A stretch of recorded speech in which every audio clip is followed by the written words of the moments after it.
સરકારના સતત પ્રયત્નો બાદ પણ સાયબર ગઠિયાઓ શાંતિથી બેસી નથી રહ્યા. વારંવાર આવી સાયબર ફ્રોડની ઘટનાઓ સામે આવી રહી છે. રાજકોટમાં પણ આવો એક ચોંકાવનારો કિસ્સો સામે આવ્યો છે, જેમાં નિવૃત્ત ક્લાર્ક પાસેથી ડિજિટલ એરેસ્ટ કરીને તેમની પાસેથી 88.50 લાખ રૂપિયાની છેતરપિંડી કરવામાં આવી હતી. સાયબર ક્રાઇમની ટીમ દ્વારા 3 જેટલા આરોપીઓને ઝડપી લેવામાં આવી ગયા છે અને સમગ્ર ઘટના અંગે એસીપી દ્વારા જે પ્રેસ કોન્ફરન્સ કરવામાં આવી છે, શું કહી રહ્યા છે તેઓ, ચલો જોઈએ વિડીયોમાં. હાલમાં જ રાજકોટમાં 24/8/2025 રોજ એક ડિજિટલ અરેસ્ટ બાબતની ફરિયાદ દાખલ કરી, જેમાં દિનેશભાઈ દેલવાડિયા નામના ફરિયાદી છે, જે 69 વર્ષના કોર્ટમાંથી નિવૃત્ત ક્લાર્ક છે. તેમની સાથે લગભગ છેલ્લા 40 દિવસથી એક વોટ્સએપ કોલ તેમને આવેલો હતો. 18 જુલાઈ 2025 રોજ તેમને સીબીઆઈ દિલ્હીથી એક વોટ્સએપ કોલ આવેલો હતો, જે ફેક કોલ હતો, અને તેમાં એમને કહેવામાં આવ્યું હતું કે આઈસીઆઈસીઆઈ બેંકના એક મેનેજર વિરુદ્ધ મની લોન્ડરિંગ અને ડ્રગ્સનો કેસ દાખલ થયેલો છે, જેમાં તે વ્યક્તિએ સુપ્રીમ કોર્ટમાં નિવેદન આપ્યું છે અને તેમાં તમારું નામ આપ્યું છે કે તમારા ખાતામાં એમને રૂપિયા ટ્રાન્સફર કરેલા છે. આથી તમને આજરોજ ડિજિટલ અરેસ્ટ કરવામાં આવે છે અને હવે તમે કોઈ પણ વ્યક્તિનો સંપર્ક નહીં કરી શકો, અને જો તમે પરિવારના કે અન્ય કોઈ સભ્યોને જાણ કરશો આ બાબતની, તો તમને અમારી ટીમ આવી અને ત્યાંથી અરેસ્ટ કરીને જતી રહેશે.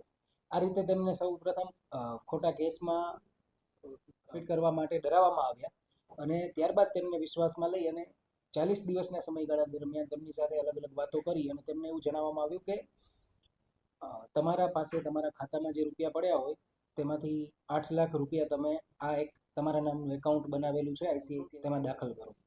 એ જ્યારે ફરિયાદીએ જમા કરાવ્યા તો પછી બીજા દિવસે તેમને ફોન આવ્યો કે તમારી પાસે જે તમારા બેંક લોકરમાં ગોલ્ડ પડ્યું છે તે ગોલ્ડ સામે ગોલ્ડ લોન લઈ અને તે રૂપિયા પણ આમાં જમા કરાવી દો. અને આમ કરતાં કરતાં તેમની પાસે ટોટલ 88,50,000 જેટલી રકમ અલગ અલગ ખાતાઓ, લગભગ અલગ અલગ 8 ખાતાઓમાં દાખલ કરાવવામાં આવી. અને એ રકમ જમા થઈ અને એમને એવું કહેવામાં આવ્યું હતું કે જ્યારે એક વખત વેરિફિકેશન થઈ જશે અને આ ગુનામાં તમારી સંડોવણી પુરવાર નહીં થાય તો આ રૂપિયા તમને પરત આપી દેવામાં આવશે. પરંતુ જ્યારે ફરિયાદીને શંકા ગઈ કે આટલા બધા રૂપિયા નાખ્યા છે તેમ છતાં હવે મારો કોઈ કોન્ટેક્ટ નથી થઈ રહ્યો, ત્યારે તેમાં વાત કરી તો તેમને ખ્યાલ આવ્યો કે મારા જોડે સાયબર ફ્રોડ થઈ રહ્યું છે. આથી તેમણે સાયબર ક્રાઇમ પોલીસ સ્ટેશન ખાતે ગત રોજ 24/8/2025 ગુનો દાખલ કરાવ્યો, અને ગુનો દાખલ થતાં જ મહેરબાન CP sir, joint CP sir તથા ડીસીપી ક્રાઇમ સાહેબની કડક સૂચના હતી કે આરોપીઓને તાત્કાલિક અટક કરવામાં આવે.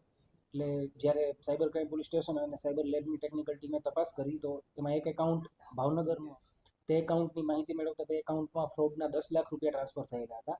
અને તે એકાઉન્ટ હોલ્ડરની ડિટેલ્સ ત્યાં જઈ અને તપાસતા તેનું નામ મળી આવ્યું બ્રિજેશ પટેલ, અને પછી ત્યાંથી તે વ્યક્તિ મળ્યો અને એ વ્યક્તિની સાથે બીજા 2 આરોપીઓ, એક મોહસિન શેખ તથા એક શોએબ હલાલી, આમ કુલ મળીને 3 આરોપીઓ સાયબર ક્રાઇમની ટીમના હાથમાં લાગ્યા, અને એ આરોપીઓની હાલ આજે ધરપકડ કરવામાં આવે છે. અને આગળના જે અન્ય આરોપીઓના નામ ખુલે છે તો એ બાબતની તપાસ હાલ ચાલુ છે. યસ, હા, આ ગુના ડિજિટલ અરેસ્ટ કરવામાં આવેલું છે. ખરેખર ડિજિટલ અરેસ્ટ નામની કોઈ વસ્તુ નથી, પરંતુ મારી નાગરિકોને એક અપીલ છે કે જ્યારે પણ તમને કોઈ વોટ્સએપ પરથી કોલ અથવા વિડીયો કોલ આવે અને તેમાં કોઈ વર્દીધારી પોલીસ ઓફિસર અથવા ઈડીના ઓફિસર કે સીબીઆઈના ઓફિસર બનીને કોઈ તમારી સાથે વાત કરે તો ત્યારે જ સમજી જવું ફ્રોડ કોલ છે અને તમને છેતરવા માટે આ પ્રકારનો કોલ કરવામાં આવે છે. પોલીસ દ્વારા ક્યારેય પણ આ રીતે આરોપીઓને પકડવાનો પ્રયત્ન નથી કરવામાં આવતો. નાગરિકોને ખાસ અપીલ છે કે આ બાબતે સચેત રહેવું, અને કોઈ પણ વ્યક્તિ તમને કોઈ પણ ખોટા સમન્સ કે વોરંટ કે એ કોઈ પણ વસ્તુઓ તમને ઓનલાઈન મોકલે અથવા પોતાના વિડીયો કોલથી પોતે પોલીસની વર્દીમાં છે એવું દર્શાવે તો તે ફેક કોલ હોય અને તે બાબતની ફરિયાદ તાત્કાલિક આપે 1930 પર નોંધાવી દે. આમાં આરોપી જે બ્રિજેશ પટેલ છે તેના એકાઉન્ટમાંથી જે આ ફ્રોડનું ફંડ છે તે ટ્રાન્સફર થઈને જ્યારે સમન્વય પોર્ટલ પર ચેક કરવામાં આવ્યું તો જાણવા મળ્યું કે 12 અલગ અલગ રાજ્યોમાંથી તે એકાઉન્ટ વિરુદ્ધ અરજીઓ થયેલી છે. આમ એ અકાઉન્ટનો ઉપયોગ છે જે આ ફ્રોડ મની છે તેને ટ્રાન્સફર કરી અને આગળના ઉપરી આરોપીઓ સુધી પહોંચાડવા માટે તેનો ઉપયોગ કરવામાં આવેલો હોય તેવું પ્રાથમિક તપાસમાં જાણવા મળ્યું. યસ, આમાં મોહસિન શેખ તથા શોએબ હલાલી જે છે કમિશન એજન્ટ તરીકે કામ કરતા હતા, જેમાં તેમના રોલ મુજબ અલગ અલગ કમિશન આપવામાં આવ્યું હતું. હા, એ બંને આરોપીઓ ભાવનગરના છે. 88 લાખ એને આપ્યા. કાંઈક એવી નસ દબાતી હોય તો કોક 88 લાખ આપે. શું તકલીફ હતી? ફરિયાદીને એવું જણાવવામાં આવ્યું હતું કે સુપ્રીમ કોર્ટમાં નિવેદન આપવામાં આવ્યું છે અને તમારું નામ ખુલ્યું છે અને એમની પાસેથી 88 લાખ રૂપિયા માત્ર ને માત્ર વેરિફિકેશન કરવાના બહાના હેઠળ ટ્રાન્સફર કર્યા છે, ન કે આરોપમાંથી છટકાવવા માટે, તેમને બચાવવા માટે. એમણે કોઈ પ્રકારની ખંડણી નથી આપેલી, પરંતુ એમને એવું થયું કે એમના વિરુદ્ધ કોઈકે નિવેદન આપેલું છે, જેથી એક વખત મારા ફંડ વેરીફાઈ થઈ જશે ત્યારબાદ મને પરત મળી જશે. કેટલું રિકવરી થયું કઈ? હાલ અકાઉન્ટમાં અમાઉન્ટ ફ્રીઝ થયેલું છે અને બાકીનું આરોપીઓ પાસેથી રિકવરીનો પ્રયત્ન ચાલી રહ્યો છે. ટોટલ રિકવરીનું અમાઉન્ટ આવશે એટલે આપને જાણ કરવામાં આવશે. બીજા જે ફર્સ્ટ લેયરના 8 અલગ એ ભારતના અલગ અલગ 5 રાજ્યોમાંથી આવેલા છે, જેમાં એક વેસ્ટ બેંગોલ છે, મધ્યપ્રદેશ છે, મહારાષ્ટ્ર છે તથા 2 ઉત્તર ભારતના રાજ્યો છે. એમ અલગ અલગ રાજ્યોના છે. તેમની કેવાયસી ડિટેલ્સને બધી ટેકનિકલ માહિતી મળશે એટલે ત્યાંના આરોપીઓની પણ તપાસ કરવા માટે પોલીસની ટીમ રવાના કરવામાં આવશે. હાલમાં જ રાજકોટમાં 24/8/2025 રોજ એક ડિજિટલ અરેસ્ટ બાબતની ફરિયાદ દાખલ કરી, જેમાં દિનેશભાઈ દેલવાડિયા નામના ફરિયાદી છે, જે 69 વર્ષના કોર્ટમાંથી નિવૃત્ત ક્લાર્ક છે. તેમની સાથે લગભગ છેલ્લા 40 દિવસથી એક વોટ્સએપ કોલ તેમને આવેલો હતો. 18 જુલાઈ 2025 રોજ તેમને સીબીઆઈ દિલ્હીથી એક વોટ્સએપ કોલ આવેલો હતો, જે ફેક કોલ હતો અને તેમાં એમને કહેવામાં આવ્યું હતું કે આઈસીઆઈસીઆઈ બેંકના એક મેનેજર વિરુદ્ધ મની લોન્ડરિંગ અને ડ્રગ્સનો કેસ દાખલ થયેલો છે, જેમાં તે વ્યક્તિએ સુપ્રીમ કોર્ટમાં નિવેદન આપ્યું છે અને તેમાં તમારું નામ આપ્યું છે કે તમારા ખાતામાં એમણે રૂપિયા ટ્રાન્સફર કરેલા છે. આથી તમને આજરોજ ડિજિટલ અરેસ્ટ કરવામાં આવે છે અને હવે તમે કોઈ પણ વ્યક્તિનો સંપર્ક નહીં કરી શકો અને જો તમે પરિવારના કે અન્ય કોઈ સભ્યોને જાણ કરશો આ બાબતની તો તમને અમારી ટીમ આવી અને ત્યાંથી અરેસ્ટ કરીને જતી રહેશે. આ રીતે તેમને સૌ પ્રથમ ખોટા કેસમાં ફિટ કરવા માટે ડરાવવામાં આવ્યા અને ત્યારબાદ તેમને વિશ્વાસમાં લઈ અને 40 દિવસના સમયગાળા દરમિયાન તેમની સાથે અલગ અલગ વાતો કરી અને તેમને એવું જણાવવામાં આવ્યું કે તમારા પાસે તમારા ખાતામાં જે રૂપિયા પડ્યા હોય તેમાંથી 8 લાખ રૂપિયા તમે આ એક તમારા નામનું એકાઉન્ટ બનાવેલું છે આઈસીઆઈસીઆઈ, તેમાં દાખલ કરો. એ જ્યારે ફરિયાદીએ જમા કરાવ્યા તો પછી બીજા દિવસે તેમને ફોન આવ્યો કે તમારી પાસે જે તમારા બેંક લોકરમાં ગોલ્ડ પડ્યું છે તે ગોલ્ડ સામે ગોલ્ડ લોન લઈ અને તે રૂપિયા પણ આમાં જમા કરાવી દો. અને આમ કરતાં કરતાં તેમની પાસે ટોટલ 88,50,000 જેટલી રકમ અલગ અલગ ખાતાઓ લગભગ અલગ અલગ 8 ખાતાઓમાં દાખલ કરાવવામાં આવી અને એ રકમ જમા થઈ અને એમને એવું કહેવામાં આવ્યું હતું કે જ્યારે એક વખત વેરિફિકેશન થઈ જશે અને આ ગુનામાં તમારી સંડોવણી પુરવાર નહીં થાય તો આ રૂપિયા તમને પરત આપી દેવામાં આવશે.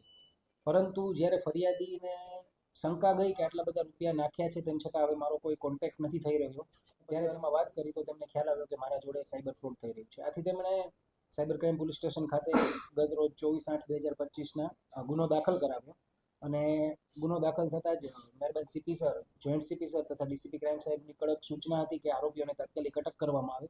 એટલે જ્યારે સાયબર ક્રાઇમ પોલીસ સ્ટેશન અને સાયબર લેબની ટેકનિકલ ટીમે તપાસ કરી તો એમાં એક એકાઉન્ટ ભાવનગરનું, તે એકાઉન્ટની માહિતી મેળવતા તે એકાઉન્ટમાં ફ્રોડના 10 લાખ રૂપિયા ટ્રાન્સફર થયેલા હતા અને તે એકાઉન્ટ હોલ્ડરની ડિટેલ્સ ત્યાં જઈ અને તપાસતા તેનું નામ મળી આવ્યું બ્રિજેશ પટેલ અને પછી ત્યાંથી તે વ્યક્તિ મળ્યો અને એ વ્યક્તિની સાથે બીજા 2 આરોપીઓ, એક મોહસિન શેખ તથા એક શોએબ હલાલી, આમ કુલ મળીને 3 આરોપીઓ સાયબર ક્રાઇમની ટીમના હાથમાં લાગ્યા અને એ આરોપીઓની હાલ આજે ધરપકડ કરવામાં આવે છે અને આગળના જે અન્ય આરોપીઓના નામ ખુલે છે તો એ બાબતની તપાસ હાલ ચાલુ છે. સાહેબ ડિજિટલ અરેસ્ટની કઈ ડિજિટલ અરેસ્ટ કર્યા હતા એવું કઈ હતું સાહેબ? યસ, હા, આ ગુના ડિજિટલ અરેસ્ટ કરવામાં આવેલું છે. ખરેખર ડિજિટલ અરેસ્ટ નામની કોઈ વસ્તુ નથી, પરંતુ મારી નાગરિકોને એક અપીલ છે કે જ્યારે પણ તમને કોઈ વોટ્સએપ પરથી કોલ અથવા વિડીયો કોલ આવે અને તેમાં કોઈ વર્દીધારી પોલીસ ઓફિસર અથવા ઈડીના ઓફિસર કે સીબીઆઈના ઓફિસર બનીને કોઈ તમારી સાથે વાત કરે તો ત્યારે જ સમજી જવું ફ્રોડ કોલ છે અને તમને છેતરવા માટે આ પ્રકારનો કોલ કરવામાં આવે છે. પોલીસ દ્વારા ક્યારેય પણ આ રીતે આરોપીઓને પકડવાનો પ્રયત્ન નથી કરવામાં આવતો.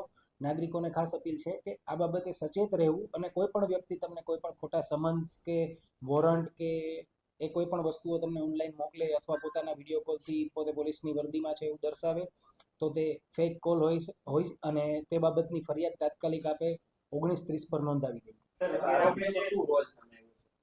આમાં આરોપી જે બ્રિજેશ પટેલ છે તેના એકાઉન્ટમાંથી જે આ ફ્રોડનું ફંડ છે તે ટ્રાન્સફર થઈને જ્યારે સમન્વય પોર્ટલ પર ચેક કરવામાં આવ્યું તો જાણવા મળ્યું કે 12 અલગ અલગ રાજ્યોમાંથી તે એકાઉન્ટ વિરુદ્ધ અરજીઓ થયેલી છે આમ એ અકાઉન્ટનો ઉપયોગ છે જે આ ફ્રોડ મની છે તેને ટ્રાન્સફર કરી અને આગળના ઉપરી આરોપીઓ સુધી પહોંચાડવા માટે તેનો ઉપયોગ કરવામાં આવેલો હોય તેવું પ્રાથમિક તપાસમાં જાણવા મળ્યું છે. યસ, આમાં મોહસિન શેખ તથા શોએબ હલાલી જે છે કમિશન એજન્ટ તરીકે કામ કરતા હતા, જેમાં તેમના રોલ મુજબ અલગ અલગ કમિશન આપવામાં આવ્યું હતું. હા, એ બંને આરોપીઓ ભાવનગરના છે. સાહેબ આ કઈ તકલીફમાં તો કારણ કે 88 લાખ એને આપ્યા કઈક એવી નસ દબાતી હોય તો કોક 88 લાખ આપે શું તકલીફ હતી? ફરિયાદીને એવું જણાવવામાં આવ્યું હતું કે સુપ્રીમ કોર્ટમાં નિવેદન આપવામાં આવ્યું છે અને તમારું નામ ખુલ્યું છે અને એમની પાસેથી 88 લાખ રૂપિયા માત્ર ને માત્ર વેરિફિકેશન કરવાના બહાના હેઠળ ટ્રાન્સફર કર્યા છે, ન કે આરોપમાંથી છટકાવવા માટે, તેમને બચાવવા માટે. એમણે કોઈ પ્રકારની ખંડણી નથી આપેલી, પરંતુ એમને એવું થયું કે એમના વિરુદ્ધ કોઈકે નિવેદન આપેલું છે, જેથી એક વખત મારા ફંડ વેરીફાઈ થઈ જશે ત્યારબાદ મને પરત મળી જશે. સાહેબ કેટલું રિકવરી થયું ભાઈ? હાલ અકાઉન્ટમાં અમાઉન્ટ ફ્રીઝ થયેલું છે અને બાકીનું આરોપીઓ પાસેથી રિકવરીનો પ્રયત્ન ચાલી રહ્યો છે. ટોટલ રિકવરીનું અમાઉન્ટ આવશે એટલે આપને જાણ કરવામાં આવશે. બીજા જે ફર્સ્ટ લેયરના 8 અલગ છે એ ભારતના અલગ અલગ 5 રાજ્યોમાંથી આવેલા છે, જેમાં એક વેસ્ટ બેંગોલ છે, મધ્યપ્રદેશ છે, મહારાષ્ટ્ર છે તથા 2 ઉત્તર ભારતના રાજ્યો છે. એમ અલગ અલગ રાજ્યોના છે. તેમની કેવાયસી ડિટેલ્સને બધી ટેકનિકલ માહિતી મળશે એટલે ત્યાંના આરોપીઓની પણ તપાસ કરવા માટે પોલીસની ટીમ રવાના કરવામાં આવશે.